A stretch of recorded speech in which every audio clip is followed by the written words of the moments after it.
What's up, traders? Matt from the Trade Brigade here doing a technical analysis on ticker symbol ZEV for Lightning Emotors. This is a SPAC merger with the prior company. GIK was the ticker, so be aware of that.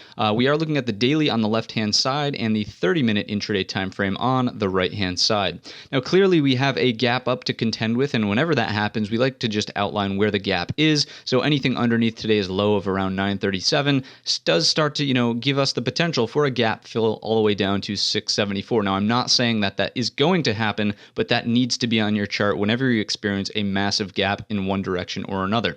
More likely, I do think, because of the large influx in volume and this pretty strong candle close here from the daily perspective, we are looking for upside continuation. Let's go ahead and just map out some obvious areas of support and resistance from this daily perspective. I would certainly want you to have this on your radar at 1016, simply because support, then turn to resistance. Now that we're above it, we are looking for that to offer some support if there's any type of rollover and retest to the downside. I also like today's low simply because if we just look left just a little bit, right, these prior two pieces of resistance did offer some support at that level 937, so that should be on your charts as well. Looking to the left to see if we can find any overhead resistance from this prior trading range, what are we seeing? To me, it's fairly choppy. One thing that I would point out is we have this zone in here around $12.75 to $13. We'll call it, again, lows in here prior support, then turn to resistance in this most recent peak. So please put that on your charts. And then after that, just continuing on upwards, I would argue that probably close to about 14 the whole dollar.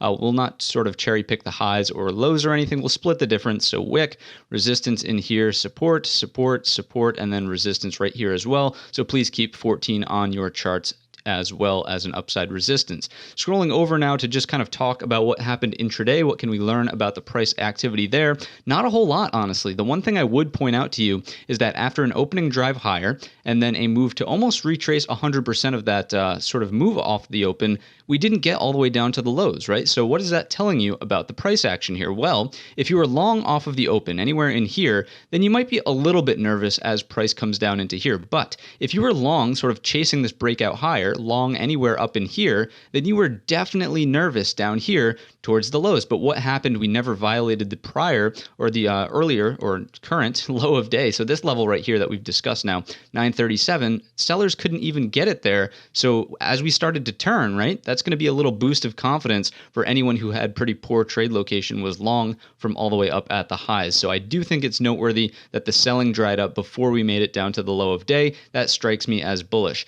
In terms of structure of what happened intraday, there's really not a whole lot to discuss here. You might argue that there's an area in here close to, let's call it 1080. Let me just smack a level on there for the sake of doing it. So 1082 maybe, but it's a pretty sloppy area, right? The only reason I put it on there is because we have a wick there, a wick here, and a wick that pierces it here and here. But really, it's not a structural area that I would really advise anyone to place a whole lot of importance into. What I would rather do is go over to the daily, take out our Fibonacci's, go from low of the move up to the high of the day, and see where that puts us in terms of the 38.2. That's the first level here. So 1104, if we can consolidate and form any sort of inside bars in this area, let me clean that up and just show you. If we can do something like this, form a doji in here, even some sort of hammer candle that looks like this in that 38.2 consolidation range up here, then you're taking the break over those highs, so over today's high, 1209, to target that next area up above, which as we know is 1275 and then 14 the whole dollar. That's the ideal situation for the bulls.